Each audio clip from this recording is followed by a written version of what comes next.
MMA fans will argue about plenty of things. Who the GOAT is, who will win a certain fight, what fights should be made. But there is certainly one thing MMA fans can agree on, and it is that Tito Ortiz is certainly not a smart individual. Not only is he not a smart individual, he does not make smart choices as well. Remember Jenna Jameson?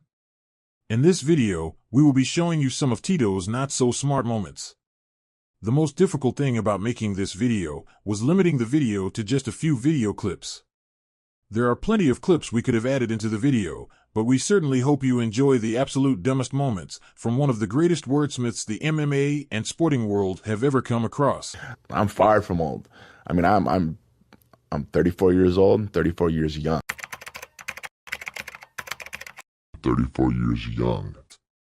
Tito, how did you forget your age? This makes virtually no sense to me at all. The irony of this clip is that he is doing a podcast with Brendan Schaub, who is also not a very smart person himself. Tito should be given an award for being the first person in the world to make Brendan Schaub look like a genius. No, I can't get it right with Tito. I saw Tito about 3 months ago in the streets of Portland. I had just come home from a trip. I was at a Bellator, and I walk outside, and my buddy Joel is going to pick me up. So I walk out to get in the car, and I'm just standing there minding my own business. There's no one around. I'm just standing there waiting for Joel's car to pull up, and I'm playing on my phone, but nobody's around. And I hear somebody say, "There's the pussy." And believe it or not, I will get comments like that, but it's usually from a fan, like, "Oh man, I'm going to knock you out." And you look up and the dude's like, "Oh, let me shake your hand. I'm a huge fan." You know, they'll make some kind of a joke like that. So Tito says, "There's the pussy." So I look up from my phone with a smile on my face. I think I'm about to meet somebody. And it's Tito, and wouldn't you know, the coward is with somebody else. So the only time Tito would ever address me like that, one is when I'm locked in a cage with Vanderlei and he's on the opposite side, or two is when he's got a buddy with him. So this scumbag, what a scumbag move. So I look up and I simply say, "Hey Tito, what are you doing in Portland?" I don't say anything else to this day, Gareth, and to this day, he's never responded. He began shaking his head, and he began, like, bumbling his words, and he walked off, and I remember watching him, staring out there right on the streets and watching him going, "You know, Tito, that wasn't meant as a trick question.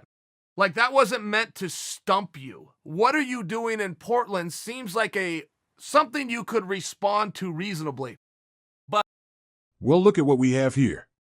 Tito tried to alpha Chael by running up on him with a buddy and intimidating Chael.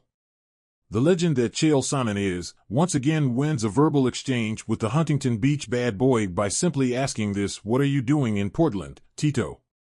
Simply incredible stuff from Chael P. Sonnen. Stay in shape, man. I stay in shape. I eat well, you know. I don't drink alcohol that much at all anymore, you know, ever. I mean, not compared to when I was in my 20s. I take care of myself now. Now it's about my kids. You know, I want to outlive my children. Of course, 100%. yeah. Tito, are you out of your mind? What kind of person would say such a thing? Tito has a huge head, but somehow, there is not much as far as brains in that head of his. This is another example of Tito Ortiz not thinking before he speaks when speaking out on different podcasts and social media platforms. Once again, it is very ironic that he is doing this video clip alongside Brendan Schaub. It might be in Brendan's best interest to continue to work with Tito Ortiz on podcasts in the future. Tito might be the only podcast guest in the history of podcasts who makes Brendan look like Albert Einstein. Anyways, here's the next clip. Drew, Tito Ortiz here. Heard you're a big fan of mine, and also a former 5-time world champion kickboxer. Originally from the UK, but you moved to Mumbai, Indiana. Mumbai, Indiana? Tito might want to consider enrolling back into his local elementary school before going on another podcast or sending out another cameo. I will give Tito credit. Indiana and India are very close in regards to their name. Tito was so very close to finally to being correct on something for once.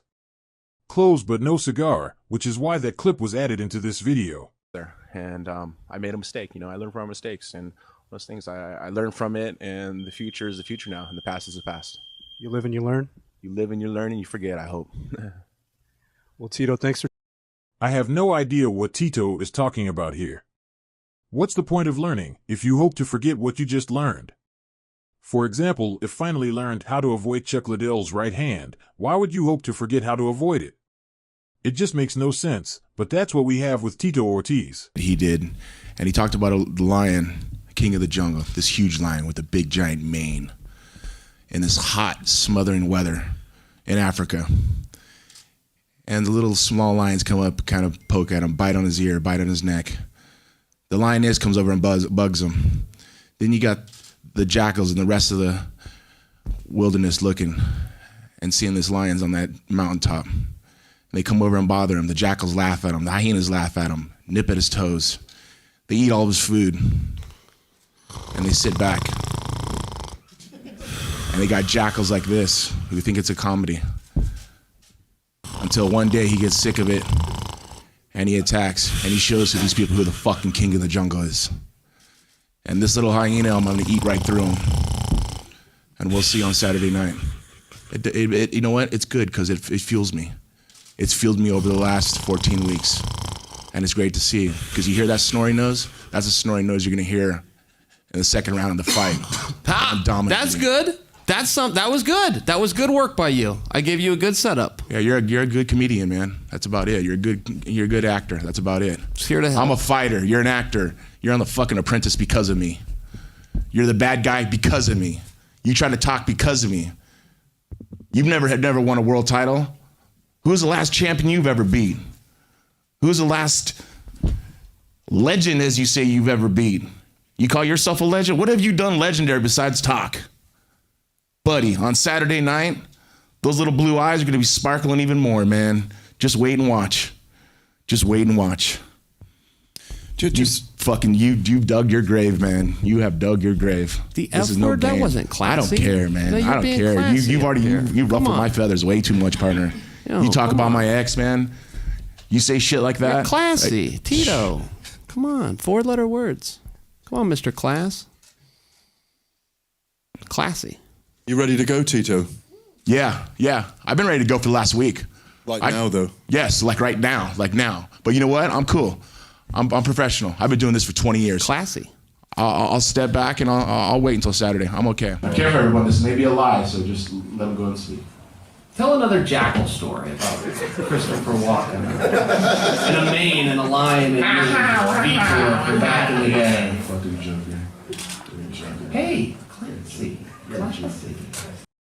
It's hard to believe that Tito Ortiz thought it was a good idea to go toe-to-toe with Chael Sonnen in a verbal sparring match. Unfortunately for Tito, but fortunately for us, this was not the only time Chael brutally roasted Tito in this press conference. See the next clip. Tito, go ahead. Tell him what I do so well. Well, he talks well. His mouth has gotten him in every big fight that he's had. And every time when it's time to present and perform, he's failed. On Saturday night, it's not going to change. What I do well, I come in with heart, I come in with determination, I come in with hard work and perseverance. When I get my hand raised, I'll know why. And so all the millions of fans that have had my back over the last 20 years. Tito always says I'm using my mouth to get my opportunities. The only person I know that made money using their mouth is his ex-wife. Well, just to correct you, I was never no marriage. You're a fucking punk, dude. That's what you call class right here compared to no class. That was a nasty line. No by class. Me. No class at all. That's why you see him with thongs and fucking jeans and a t-shirt.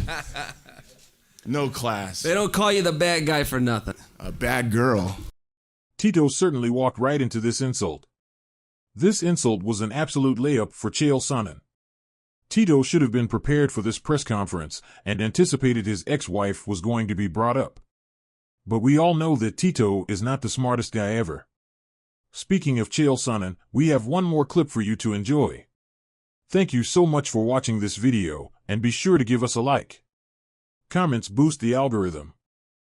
He's responding to the responses that are teasing him. And at some point in there, he says to me, "You're welcome." Now, I have a very famous, powerful podcast in this space called You're Welcome.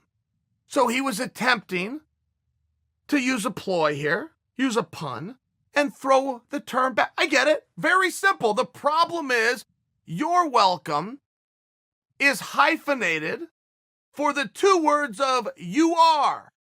You are welcome.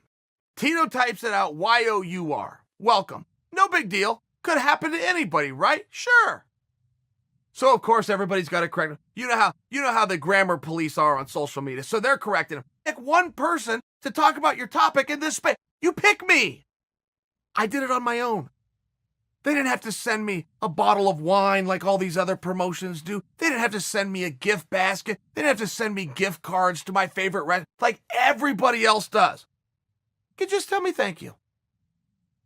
Instead of letting it slide when the grammar police told him it's not Y-O-U-R, you idiot. He then responds, okay, you're right. And then he types it out again. He misspells the correction of the misspelling in the first place with a new incorrection.